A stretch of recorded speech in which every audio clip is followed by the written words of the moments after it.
तो फिल्म की शुरुआत किम नाम के एक आदमी से होती है। रोज जब वो बस से उतरता है तो नोटिस करता है कि एक लड़की अपने सामान के साथ बस स्टैंड पर बैठी हुई है। पहले कई दिन तो वो उसे इग्नोर कर देता है, पर बेचारा एक दिन परेशान होकर उससे पूछ ही लेता है कि यहाँ क्या कर रही हो तुम। लड़की बताती है, बस का इंतजार। किम कहता है, जिस बस से मैं उतरा हूँ वो लास्ट बस थी, अब सुबह ही कोई बस आएगी। वो लड़की जिसका नाम ली है किम से सवाल करती है कि क्या तुम मुझे जानते हो। किम उसे नहीं जानता था, इसीलिए ना में सर हिलाकर ऑकवर्ड होकर वो यहाँ से चला जाता है। लेकिन जब अगले दिन वो यहाँ आता है तो अगले दिन भी उनके साथ वही सब होता है। किम बस से उतरती है, वो लड़की फिर बस स्टैंड पर बैठी होती है। बस चेंज ये था कि आज बारिश भी हो रही थी। किम को उस लड़की पर तरस आ जाता है और वो इस लड़की से कहता है कि यहाँ रुकना तुम्हारे लिए ठीक नहीं, मेरा घर पास में ही है, चाहो तो वहाँ रात गुजार सकती हो। लड़की मान जाती है और किम उसे लेकर अपने घर चला आता है। सीन कट होकर हमें एक नर्स को दिखाया जाता है जो रात में आईसीयू में ड्यूटी दे रही थी। इसी टाइम पर एक अजीब सा आदमी आईसीयू में आने की कोशिश करता है। नर्स ने जब उसे अंदर जाने से मना किया तो उसने बताया कि वो असल में मुर्दा घर जाना चाहता है, यानी उस जगह जाना चाहता है जहाँ पर हॉस्पिटल वाले मरने के बाद लाशों को फ्रीज करते हैं। नर्स उसकी बात का जवाब देती उससे पहले ही एक पेशेंट की तबीयत बिगड़ जाती है और सिचुएशन हैंडल कर जब वो वापस आते हैं तो देखती है कि वो आदमी वहाँ से जा चुका था। जिसके बाद सीन में हम एक लाइट शॉप को देखते हैं जिसका ऑनर है जंग। जंग से एक कंफ्यूज सा आदमी लाइट लेने आता है। जंग उसे लाइट तो दे देता है, पर अजीब चीज ये लगती है कि जंग उसके कुछ भी बताए बगैर उस आदमी की सारी इंफॉर्मेशन अपने डेटा रजिस्टर में लिख लेता है। और तभी उसी शॉप में वही हॉस्पिटल वाला आदमी आ जाता है। जंग उससे पूछता है, मैं आपकी क्या मदद कर सकता हूँ, पर वो आदमी कुछ भी बोले बगैर कंफ्यूजन में ही वहाँ से चला जाता है। अब सीन कट होकर हमें एक स्कूल का सीन दिखाया जाता है जहाँ पर ग्राउंड में एक लड़की एक क्लास पे नजर रखे हुए थी। देखने को मिला कि वहाँ पर हाईजू नाम की एक लड़की बैठी हुई थी। हाईजू भी उसे नोटिस कर लेती है और ऊपर से ही हाई करती है। एक अजीब चीज हम यहाँ पर ये नोटिस करते हैं कि हाईजू को और दूसरी लड़की को यहाँ पर ये सब लोग इस तरह इग्नोर कर रहे थे जैसे वो उन्हें देख नहीं पा रहे हों। हमें दोबारा लाइट शॉप का सीन दिखाया जाता है जहाँ जंग के पास एक आदमी आता है। इस आदमी के आते ही जंग का चश्मा बर्फ में बदलने लगा था। वो आदमी जंग से पूछता है, क्या तुमने एक डॉग देखा है?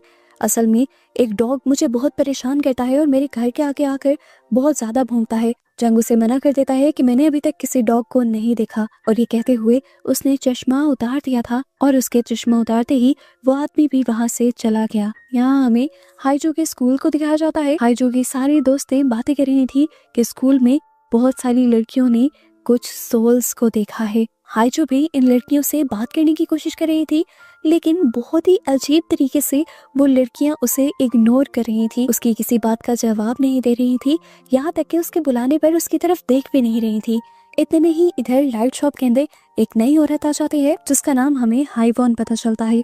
वो खामोशी से इस पूरे शॉप को देखती रहती है और फिर एक लाइट को जब हाथ लगाने वाली होती है तो जंग उसे अजीब तरीके से मना करता है और कहता है कि तुम्हें ऐसा नहीं करना चाहिए। जंग का लहजा ऐसा था कि जैसे उस लाइट को टच करने पर वो औरत किसी को मारना चाह रही हो। खैर हाईवॉन यहाँ से चली जाती है और हम इसी रोड पर अब हाईजू को देखते हैं। रास्ते में बारिश हो रही थी, वो स्कूल से घर वापस जा रही थी। रास्ते में उसे डर लगने लगता है तो वो लाइट शॉप के अंदर आ जाती है और हमें पता चलता है कि जंग हाईजू को बहुत अच्छे से जानता था और वो उसके आने पर खुश भी होता है। जंग यहाँ पर हाईजू को एक कैंडी देता है और ये लोग बातें करना शुरू कर देते हैं। हाईजू बताती है कि वो बहुत ज्यादा डरी हुई है क्योंकि उसने सुना है कि आसपास बहुत सारे भूत रहते हैं। जंग उसे जवाब में कहता है, ये तो इतनी डरने की बात ही नहीं है। अब जंग उससे अजीब सा सवाल पूछता है कि क्या तुम अपनी मॉम के साथ रहती हो? हाईजू जब हाँ में जवाब देती है तो जंग उसे एक शॉकिंग बात ये बताता है कि तुम्हें गॉड की तरफ से एक गिफ्ट मिला है, तुम भी सोल, स्पिरिट्स और घोस्ट को देख सकती हो। हाईजू एक्साइटेड होकर पूछती है कि अगर मुझे कभी कोई सोल या स्पिरिट दिख भी गई तो मैं किस तरह पहचानूंगी?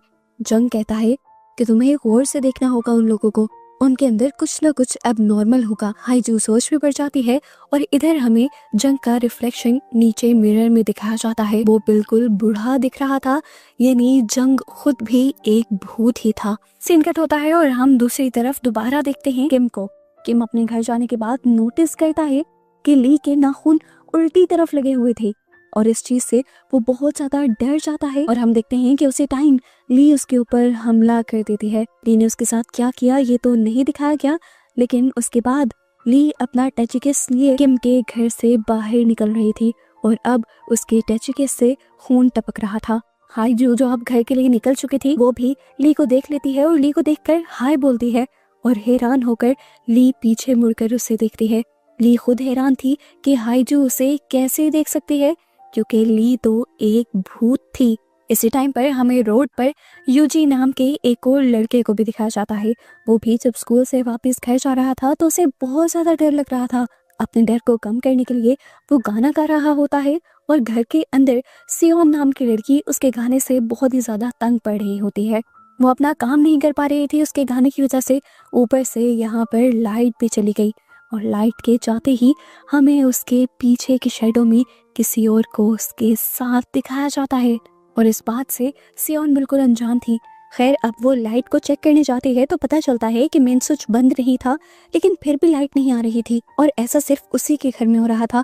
वो इस चीज को भी ये सोचते हुए इग्नोर कर देती है कि ये घर बहुत पुराना है, कोई टेक्निकल खराबी होगी यहाँ पर। वो कमरे में आकर दोबारा लैपटॉप खोलकर अपना काम कंटिन्यू करती है तो यूजी की आवाज दोबारा उसे परेशान करती है और वो विंडो से ही यूजी को गाना बंद करने को कहती है। तभी यूजी भी उसी घर की विंडो की तरफ देखता है और उसे सियोन के पीछे कोई खड़ा हुआ दिखाई देता है, जिसकी वजह से वो डर कर यहाँ से भाग जाता है।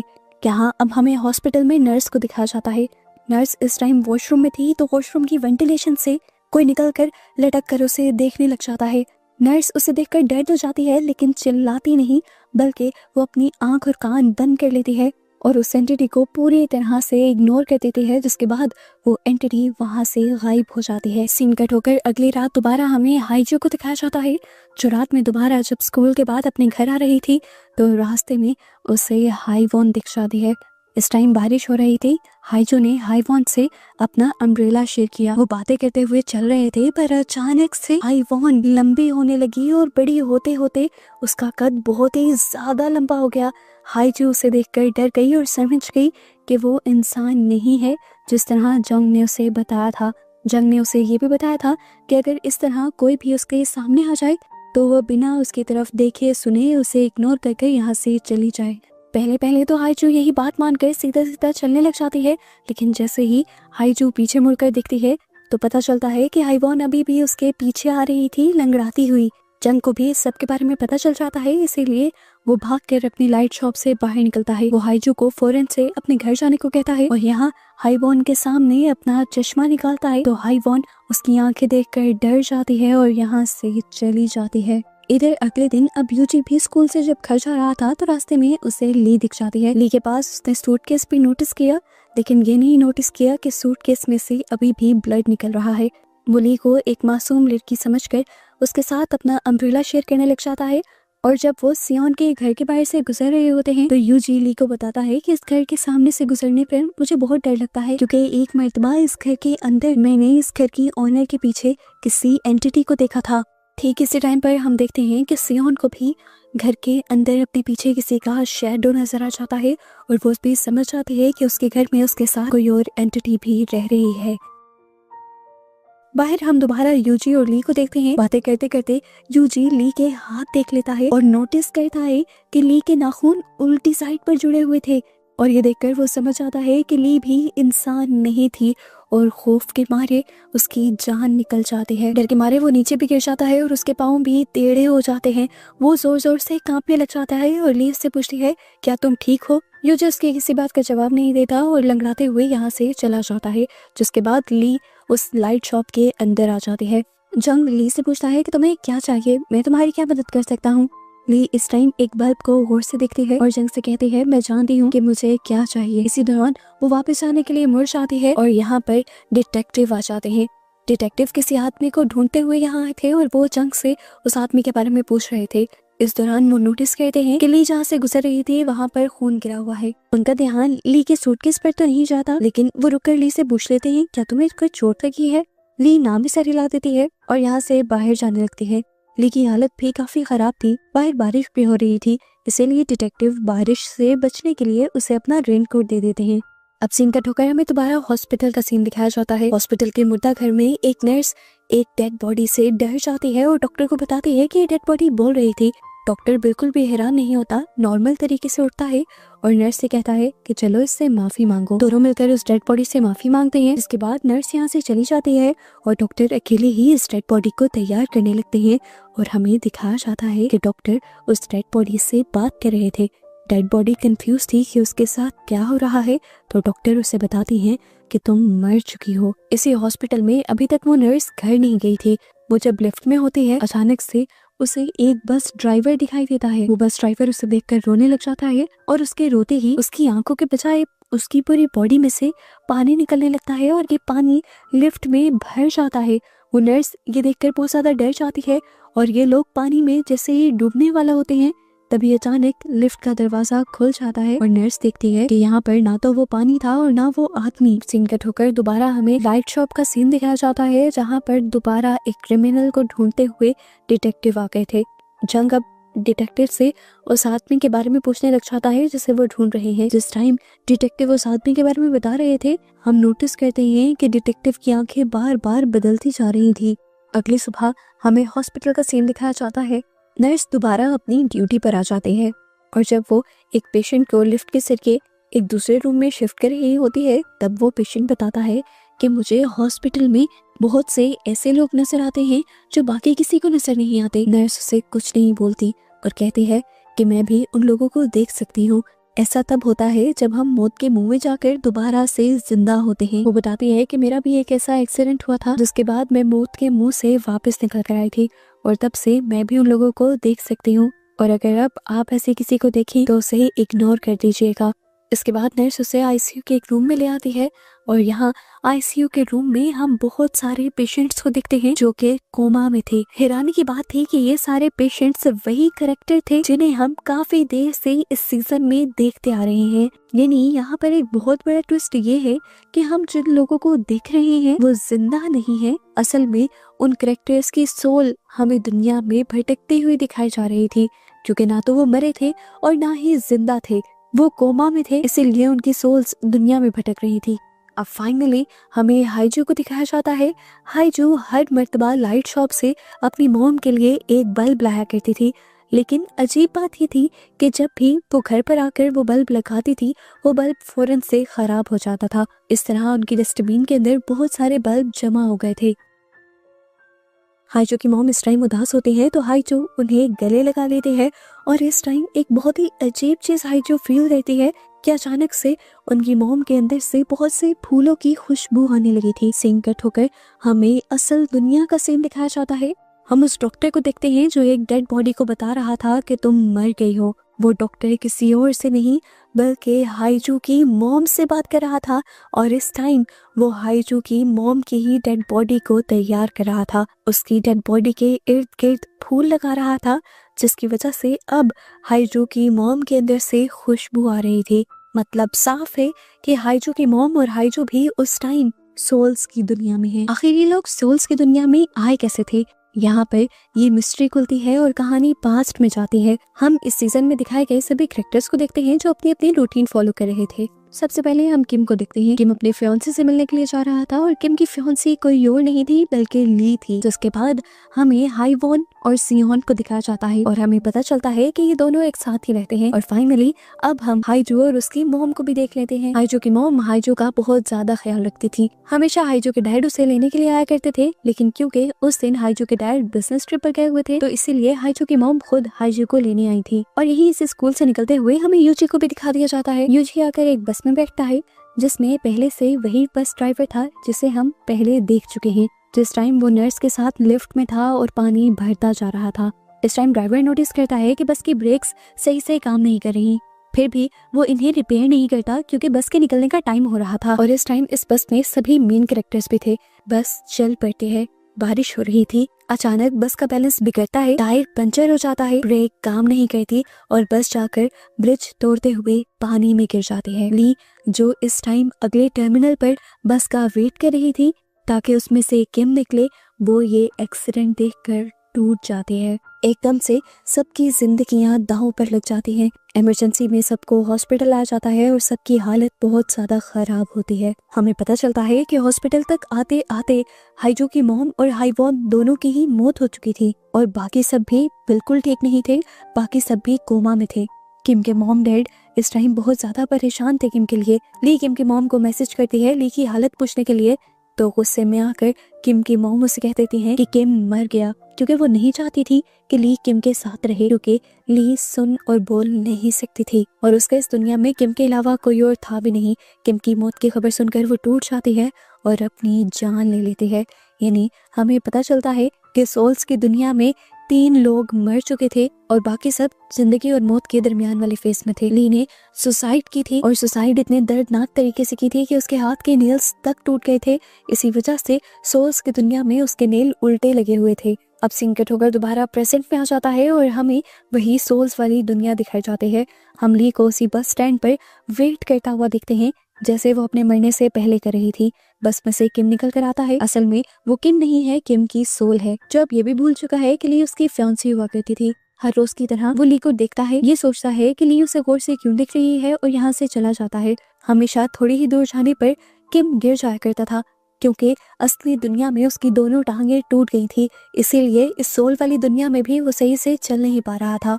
इस सोल की दुनिया में किम का बार बार बस से निकलना, थोड़ा सा दूर जाकर गिर जाना और ली का फिर उसे संभालना, ये सब एक लूप में चल रहा था। किम हमेशा उसे संभाल कर अपने घर लेकर जाया करती थी और रोज उसकी टांगे सिल दिया करती थी ताकि वो इस सोल वाली दुनिया में भी चल सके और असली दुनिया में भी जल्द ही ठीक हो जाए। यानी ली को जहां हम पूरी मूवी में एक किलर समझते आए हैं, असल में वही किम की सबसे अच्छी हमदर्द थी।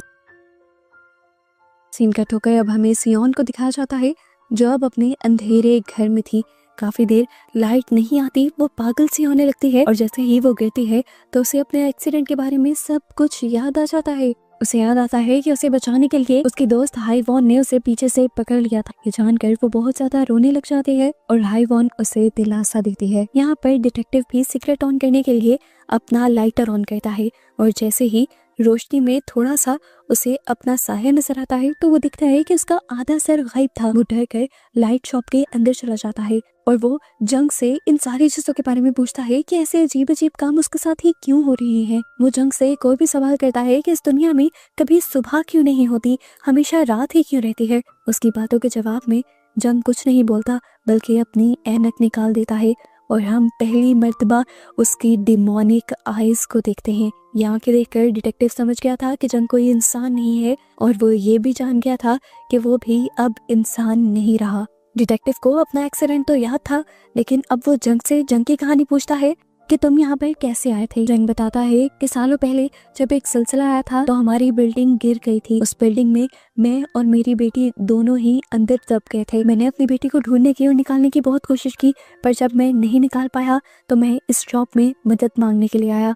उस टाइम यहाँ पर इस लाइट शॉप की ऑनर एक लड़की थी जिसने मुझे देखकर बताया कि मैं मर चुका हूँ और एक आत्मा बन चुका हूँ, और उसने मुझे ये भी बताया था कि तुम्हारी बेटी को दुनिया में रेस्क्यू कर लिया गया है और वो जिंदा है, इसीलिए वो तुम्हें मिल नहीं सकती। जंग बताता है कि उस दिन के बाद से मैं इस लाइट शॉप को संभालने लगा क्योंकि मुझे पता चल गया था कि मरने के बाद या किसी भी मुश्किल में सोल्स एक मर्तबा इस लाइट शॉप में जरूर आती हैं। मैं इस उम्मीद में इस लाइट शॉप पे आज तक काम कर रहा हूँ ताकि मैं एक मर्तबा अपनी बेटी से मिल पाऊँ। अब डिटेक्टिव जंग से पूछता है क्या मैं मर चुका हूँ। जंग कहता है नहीं, तुम कोमा में हो, अभी तुम्हारी सोल सिर्फ यहाँ पर है। तुम वापस दुनिया में जा सकते हो और ये जगह तुम्हारे लिए एक पोर्टल जैसी है जो इस दुनिया को और तुम्हारी इंसानों वाली दुनिया को मिलाती है। तुम्हें यहाँ पर अपनी लाइट को ढूंढना है। अगर तुम्हें तुम्हारी लाइट मिल जाती है तो तुम वापस अपनी दुनिया में चले जाओगे। डिटेक्टिव इधर उधर देखने लग जाता है। यहाँ पर बहुत सारी लाइट्स थी। वो जंग से पूछता है मेरी लाइट कौन सी है और मुझे कैसे मिलेगी। जंग उसे बताता है कि तुम्हें तुम्हारी लाइट मिल चुकी है। वो हैरान होकर अपनी लाइटर की तरफ देखता है जो अभी उसके बगैर जलाए भी जल रहा था, यानी यही उसकी लाइट। यहाँ इसी सोल की दुनिया में अब हम उस बस ड्राइवर को भी देखते हैं। वो बस ड्राइवर इस दुनिया में आए अपने सभी पैसेंजर्स को लाइट शॉप तक पहुँचाना चाहता है ताकि जो लोग दुनिया में कोमा में हैं उनकी लाइफ दोबारा से नॉर्मल हो सके और वो किसी तरह अपनी गलती को सुधार सके। इस टाइम भी वो भीगा हुआ यूजी के पास आता है। उसे लाइट शॉप तक ले जाने के लिए, ताकि यूजी अपनी लाइट ढूंढकर अपनी दुनिया में वापस जाए और नॉर्मल लाइफ गुजारे। वो यूजी को सारी बात बता देता है कि इस टाइम इस दुनिया में तुम असल नहीं हो, यहाँ पर तुम्हारी सोल है। वो उससे अपनी किए की माफी भी मांगता है और फिर वो ड्राइवर उसे लेकर लाइट शॉप के अंदर आ जाता है। लाइट शॉप के अंदर आते ही पहली ही नजर में यूजी को अपनी लाइट मिल जाती है। उसे अपनी लाइट का इस तरह पता चला था कि बाकी सारी लाइट्स उसे मध्यम नजर आ रही थी और उसकी वाली लाइट उसे ब्राइट नजर आ रही थी, यानी तेज नजर आ रही थी। जैसे ही यूजी उस लाइट को हाथ लगाता है, वो लाइट और भी ज्यादा चमकने लग जाती है और जंग उसके पास आकर कहता है, उम्मीद है कि हम दोबारा यहाँ नहीं मिलेंगे। नहीं, वो यूजी को उसकी दुनिया में भेज रहा था और अपनी तरफ से उसे बाय कह रहा था। इधर सीन कट होकर हमें दोबारा से किम और ली को दिखाया जाता है। इससे पहले कि लूप दोबारा से शुरू हो जाता, इस मर्तबा ली तेजी दिखाते हुए जल्दी से बस के अंदर चढ़ जाती है और किम को सारी बातें बता देती है कि तुम इस टाइम एक सोल की दुनिया में हो, मैं मर चुकी हूँ, लेकिन तुम अभी भी अपनी दुनिया में जिंदा हो और इस टाइम कोमा में होने की वजह से तुम्हारी सोल यहाँ पर है, तुम्हें वापस अपनी दुनिया में जाना होगा। किम को ली की कही हुई बातें तो समझ आ रही थी, लेकिन उसे ये नहीं पता था कि ली है कौन और उससे ये सब क्यों कह रही है। एक्सीडेंट की वजह से वो ली को पूरी तरह भूल चुका था। यहाँ पर हम देखते हैं कि बस ड्राइवर सियोन को लेने के लिए आया था। वहाँ पर उसे सियोन की फ्रेंड भी मिल जाती है, जिससे वो माफी मांगता है उसकी मौत के लिए। सियोन की फ्रेंड उसे माफ कर देती है और वो अब सियोन की फ्रेंड से रिक्वेस्ट करता है कि प्लीज तुम उसे लाइट शॉप में भेज दो, उसकी जिंदगी के बचने की कुछ उम्मीद है, वो अभी पूरी तरह नहीं मरी। अगर वो लाइट शॉप में चली गई तो वो असली दुनिया में जिंदा हो जाएगी। ये सुनकर सियोन की दोस्त उससे वादा करती है कि मैं उसे लाइट शॉप में जरूर भेज दूंगी। यहाँ अब हमें लाइट शॉप का ही सीन दिखाया जाता है, जहाँ पर इस टाइम लाइट शॉप के अंदर हाइजो की मॉम आई थी जो मर चुकी थी। वो लाइट शॉप में आई थी ताकि वो अपनी बेटी हाइजो के लिए लाइट ले सके और असली दुनिया में वो कोमा से बाहर निकल सके। लेकिन यहाँ पर जंगू से बताता है कि तुम्हारी बेटी को लाइट लेने के लिए यहाँ खुद आना होगा। यहाँ पर हाइजो की मॉम जंग को देखकर रोने लग जाती है, क्योंकि यहाँ पर एक बहुत बड़ा ट्विस्ट ये भी रिवील होता है कि हाइजो की मॉम असल में जंग की बेटी थी, जो उस दिन उस एक्सीडेंट में जंग से बिछड़ गई थी। वो इशारा करके ये बात जंग को समझा देती है और जंग अपनी बेटी से मिलकर बहुत ज्यादा खुश हो जाता है। फाइनली उसके सालों की मेहनत रंग ले आई थी, उसका यहाँ पे इंतजार रंग ले आया था। वो अपनी बेटी को गले लगा लेता है। जबकि सीन कट होकर हमें यहाँ पर दोबारा से उस बस ड्राइवर को दिखाया जाता है। वो बस ड्राइवर हाइजू से मिलने के लिए आया था। वो हाइजू को सारी बात बता देता है कि किस तरह से उनका एक्सीडेंट हुआ था, वो कोमा में है और इस टाइम उसे लाइट शॉप पर जाना होगा ताकि वो अपनी दुनिया में वापस जा सके। ये सारी बातें जानकर हाइजू को बहुत बड़ा झटका लगता है। हाइजू के साथ इतना कुछ जो अजीब हो रहा था, जिसकी वजह से वो डिस्टर्ब थी, आखिर वो वजह ये थी कि उसकी सोल कभी किसी को नजर ही नहीं आ रही थी। उसे आज समझ आया कि क्यों सभी दोस्त उसे इग्नोर करते थे और क्यों स्कूल में सिर्फ एक ही लड़की उसे देख पा रही थी। वो बहुत ज्यादा घबरा जाती है और घर जाती है, जहाँ पर वो देखती है कि उसकी मॉम उसकी लाइट लेकर आई हुई थी। यहाँ पर हाइजू को ये बात पता चलती है कि उसकी मॉम असली दुनिया में मर चुकी है। ये जानकर वो पूरी तरह टूट जाती है और अपनी लाइट लेकर अपनी दुनिया में जाने से इनकार कर देती है। हाइजू अपने दोनों हाथ बांध चुकी थी, वो लाइट नहीं पकड़ती, लेकिन हाइजू की मॉम उसे गले लगाती हैं, प्यार करती हैं, बहुत सारा समझाती हैं और जबरदस्ती उसके हाथ में उसकी लाइट पकड़ा देती हैं। इधर सियोन की दोस्त ने भी सियोन को वादा कर करके लाइट शॉप भेज दिया था। लाइट शॉप में जाकर सियोन ने देखा कि उसकी लाइट बहुत ही मध्यम थी, यानी उसकी जिंदा बचने के चांसेस बहुत कम थे।